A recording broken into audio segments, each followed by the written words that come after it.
अस्सलाम वालेकुम। ओके जी, तो अब हम surgical treatment of Meniere disease पढ़ लेते हैं। लास्ट वीडियो में हमने medical treatment of Meniere disease पढ़ा था, ठीक है।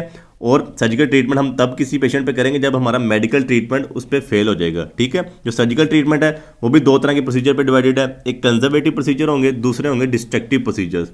कंजर्वेटिव प्रोसीजर के अंदर हम बहुत एहतियात से चल रहे होंगे। पेशेंट की जो हेयरिंग है, जो मतलब कोकलिया है, उसको हमने बिल्कुल ठीक रखना है। वेस्टिब्यूल की भी हमने कोशिश करनी है जिसके अंदर जो एंडोलिम्फ बढ़ा हुआ है उसको किसी तरीके से हम कम कर दें। कोई तरीका ऐसा निकाल लें कि एंडोलिम्फ की मिकदार कम हो जाए, ठीक है। अगर वो तरीका भी कामयाब नहीं होता कि मतलब हम एंडोलिम्फ को डिक्रीज करने की कोशिश करते हैं लेकिन एंडोलिम्फ डिक्रीज नहीं हो रहा, तो एट द एंड हम ये चाहेंगे कि जो हमारा वेस्टिब्यूल के फंक्शन है ना, उनको हम डिस्ट्रॉय कर दें। लेकिन कोकलिया के जो फंक्शन है, जो हेयरिंग है, उनको बरकरार रखना है। ये कंजर्वेटिव प्रोसीजर्स होंगे। ये हमारा पेशेंट के साथ डील होती है कि हम क्या उसको बता रहे होते हैं कि हम क्या करने जा रहे हैं, ठीक है। तो ये चीज़ें अपने ध्यान में रखनी थी। कंजर्वेटिव प्रोसीजर्स वो वाले होंगे, ठीक है। सबसे पहले हमारी सर्जरी आ जाएगी डीकम्प्रेशन ऑफ एंडोलिम्फेटिक सैक। मतलब एंडोलिम्फेटिक सैक को हमने अप्रोच करना है, ठीक है। पहले स्कल वगैरह रिमूव करके एंडोलिम्फेटिक को देखना है कि उसके ऊपर कोई ट्यूमर तो नहीं प्रेजेंट, उसके ऊपर कोई ब्लड क्लॉट तो नहीं प्रेजेंट, उसके ऊपर कोई बोनी स्पिक्यूल तो नहीं प्रेजेंट, मतलब कोई एक्सीडेंट वगैरह हुआ, बोन टूट के ऊपर से उसके एंडोलिम्फेटिक सैक के ऊपर गिर गई है, उसको कंप्रेस कर रही है और एंडोलिम्फ अब्जॉर्ब नहीं हो रहा, ठीक है। तो हम चाहेंगे कि पहले डीकम्प्रेशन करें ऐसी चीज़ की। इसके अंदर आपको अब पता चल रहा होगा कि हम एंडोलिम्फ को उसकी मिकदार को कम करने की कोशिश कर रहे हैं। इसके अंदर हम ये नहीं चाह रहे कि हमारे वेस्टिब्यूल के फंक्शन बर्बाद हो जाए, ठीक है। तो नेक्स्ट प्रोसीजर होगा, उसको कहेंगे हम एंडोलिम्फेटिक शंट ऑपरेशन। शंट से आपको पता चल रहा होगा कि हम रास्ता बना रहे हैं एंडोलिम्फेटिक सैक के थ्रू, ठीक है। तो ये कौन सा रास्ता होगा? आप लोगों ने जो हमारी मेनिंजेस पढ़ी होंगी, पाया matter, arachnoid matter, dura mater, ठीक है। अरेक्नॉइड मैटर ड्यूरा मैटर के जो दरमियान स्पेस होती है उसको हम कहते हैं सब अरेक्नॉइड स्पेस, जिसके अंदर हमारा CSF प्रेजेंट होता है, ठीक है। आप लोगों ने पढ़ा होगा। तो यहाँ पे हम एक ट्यूब डालते हैं एंडोलिम्फेटिक सैक से जो हमारी जा रही होती है सब अरेक्नॉइड स्पेस के अंदर, ठीक है। यहाँ से ट्यूब ये जाएगी और आपको पता है ये जो हमारी एंडोलिम्फेटिक डक्ट है, ये एंडोलिम्फेटिक सैक है। तो यहाँ से हमारा एंडोलिम्फ आ रहा होता है। एंडोलिम्फ यहाँ से आता जाएगा इस ट्यूब से पास होकर हमारा CSF में चला जाएगा। CSF के साथ मिक्स हो जाएगा सब अरेक्नॉइड स्पेस के अंदर, ठीक है। वहाँ से वो खुद ब खुद ही ड्रेन हो जाएगा। तो ये हमने एक और रास्ता बना लिया है कि जो हमारा एंडोलिम्फ बढ़ रहा है वो डिक्रीज होना शुरू हो जाए।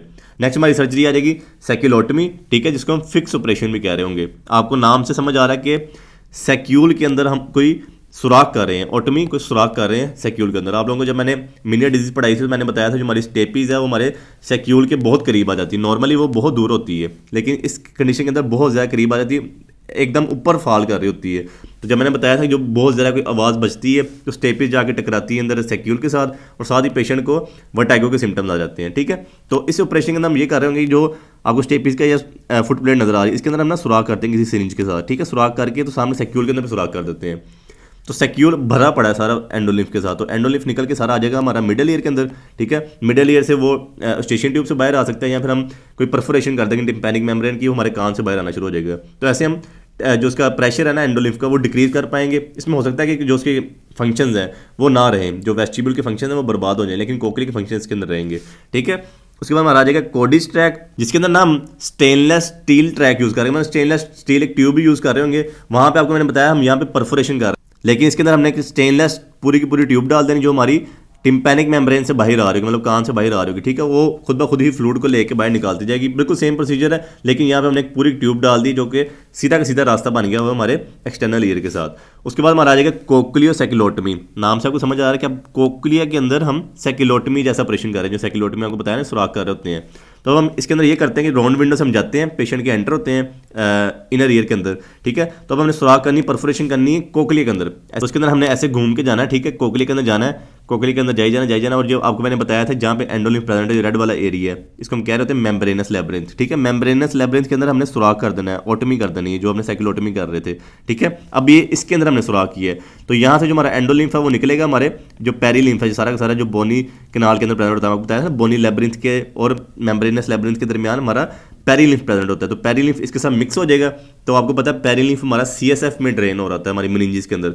तो एक तरह का रास्ता बन जाएगा यहाँ से, तो खुद ब खुद ही एंडोलिम्फ जो ज़्यादा बन रहा है वो निकल के इसके अंदर आई जाएगा, यहाँ से निकल के हमारे खुद ब खुद ही CSF में जाएगा। तो हमारा एंडोलिम्फ का प्रेशर डिक्रीज हो जाएगा।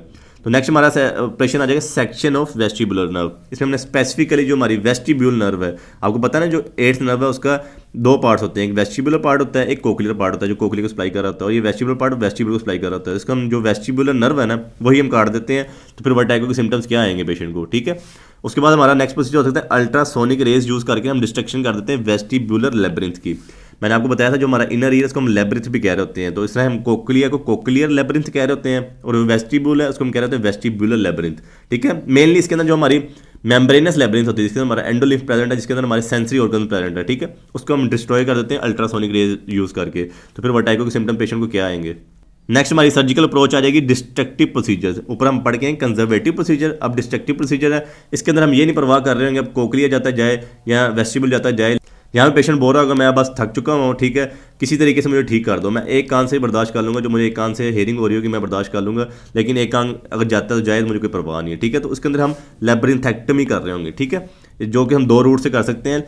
ट्रांसमस्टर्ड रूट, जो कि मतलब हम कान के पीछे से जाएंगे, मस्टर्ड वाले एरिया से जाएंगे, ठीक है, इनर ईयर को हम रिमूव कर देंगे। या फिर दूसरा हम ये कर सकते हैं कि जो हमारा ट्रांस कैनाल अप्रोच हो, मतलब जो हमारी एक्सटर्नल ऑडिटरी कैनाल, आपको पता है सुराख है जो हमारे कान का, तो यहाँ से हम गुजर के जाएं और हम जो राउंड विंडो है या फिर जो हमारी स्टेपीज जहाँ पे लग रही है ओवल विंडो के ऊपर, वहाँ से अप्रोच करें, और जो अंदर मेम्ब्रेनस लेब्रिन्थ है जिसके ऊपर हमारा एंडोलिम्फ प्रेजेंट है, जिसके ऊपर हमारे सेंसरी ऑर्गन प्रेजेंट है, ठीक है, उसको हम तबाह बर्बाद कर दें। तो ये दो तरह के रूट हो सकते हैं। तो जो हमारा लेब्रिन्थेक्टमी है इसके अंदर हम मेनली ना जो हमारा मेम्ब्रेनस लेब्रिन्थ है, मैंने आपको पढ़ाया था ना कि जो हमारा साइडों पे दोनों आ जाते हैं, बोनी लेब्रिन्थ आ जाता है, सेंटर में मेम्ब्रेनस लेब्रिन्थ होता है, इसके अंदर हमारा एंडोलिम्फ प्रेजेंट होता है, ठीक है, साइडों पे हमारा पेरिलिम्फ प्रेजेंट होता है, ठीक है, मैंने आप लोगों को समझाया था ये चीज़।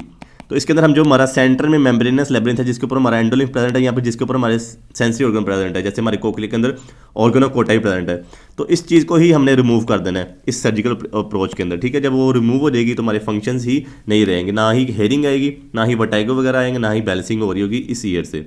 नेक्स्ट हमारी सर्जिकल अप्रोच आ जाएगी जिसके अंदर हम ना एक मिनिएट डिवाइस यूज़ कर रहे होते हैं जो हमारा प्रेशर क्रिएट कर रही होती है ईयर के अंदर। ये थोड़ा सा कॉम्प्लिकेटेड सा प्रोसीजर है, इसको आपने अच्छे तरीके से समझने की कोशिश करनी है। इसको हम कह रहे होते हैं intermittent low pressure pulse therapy, ठीक है। इसके अंदर हम थोड़ी थोड़ी देर के बाद इंटरमिटेंटली पॉजिटिव प्रेशर कान के अंदर डाल रहे होते हैं। तो कान के अंदर पॉजिटिव प्रेशर डालने से क्या डिफरेंस आएगा वो आपको आगे जाके पढ़ाऊंगा, ठीक है। तो मिनिएट डिवाइस यूज़ कर रहे होते हैं जो पॉजिटिव प्रेशर दे रही होती है। अभी आप लोगों को ये चीज़ें समझ आ गई, ठीक है। सबसे पहले हम पेशेंट की जो कान के अंदर सुराख करेंगे जिसको हम कहते हैं मरिंगोटमी, ठीक है। टिम्पैनिक मेम्ब्रेन के अंदर हमने उसको सुराख किया, मरिंगोटमी की, उसके अंदर हमने वेंटिलेशन ट्यूब डाल दी, मतलब कोई प्लास्टिक की ट्यूब डाल दी, प्लेस कर दी, जो जिसने हमारा रास्ता बना दिया हुआ है मिडल ईयर के साथ एक्सटर्नल ईयर को अटैच कर दिया हुआ है, ठीक है। ये आप लोगों को समझ में आ गया। उसके बाद हमने क्या करना है कि पेशेंट के कान में हमने मिनिएट डिवाइस दे देनी है, वो एक हैंड फ्री टाइप होती है, वो ऐसे फंस जाती है, ठीक है। यहाँ से वो पॉजिटिव प्रेशर जनरेट करती है, वो वेव्स निकलती जाती जाती हैं। मैं आपको बता चुका हूँ कि हमने टिम्पैनिक मेम्ब्रेन के अंदर वेंटिलेशन ट्यूब डाल दी मेनिंगोटमी करके, ठीक है। वो वेव्स गुजरेंगी यहाँ से होती हुई हमारे अंदर मिडल ईयर में चले जाएंगी, मिडल ईयर से जाती जाएंगी हमारी राउंड विंडो पर अटैक करेंगी, ठीक है। राउंड विंडो पे जाके वो स्टक करेंगी तो अंदर सीधा वो हमारी मिडल ईयर को स्टक कर रही होंगी। उसके बाद हमारा क्या होगा, मैंने आपको मिडल ईयर का स्ट्रक्चर पढ़ाया था कि जो हमारा एंडोलिम्फ इंक्रीज हो रहा है मिनिया डिजीज़ के अंदर, जो हमारी रीजनल मेम्ब्रेन है वो फूल के स्वेल होकर यहाँ पे आ चुकी होती है, इतना ज़्यादा एंडोलिम्फ बढ़ चुका होता है अंदर हमारा, एंडोलिम्फ भर चुका हुआ है। तो अब मैं आप लोगों को बता चुका हूँ कि यहाँ पे मिसाल के तौर पे हमारी राउंड विंडो है, ठीक है, यहाँ पे बोन नहीं प्रेजेंट, ठीक है, ये राउंड विंडो है। तो इसके ऊपर हमारी आगे वेव्स लग रही हैं बाहर से जो मिडल ईयर से आ रही हैं, तो यहाँ पे आगे हमारी वेव्स लगेंगी, जहाँ पे जो पेरिलिम्फ प्रेजेंट है इसके ऊपर हमारा प्रेशर डालेंगे, प्रेशर डलेगा, वो रीजनल मेम्ब्रेन पे प्रेशर डालेगा, रीजनल मेम्ब्रेन अंदर प्रेशराइज होगी, जो एंडोलिम्फ है वो अंदर की तरफ कंप्रेस होगा, जैसे गुब्बारा नहीं कंप्रेस हो रहा होता तो अंदर कंप्रेस होगा, रीजनल मेम्ब्रेन नीचे की तरफ जाएगी।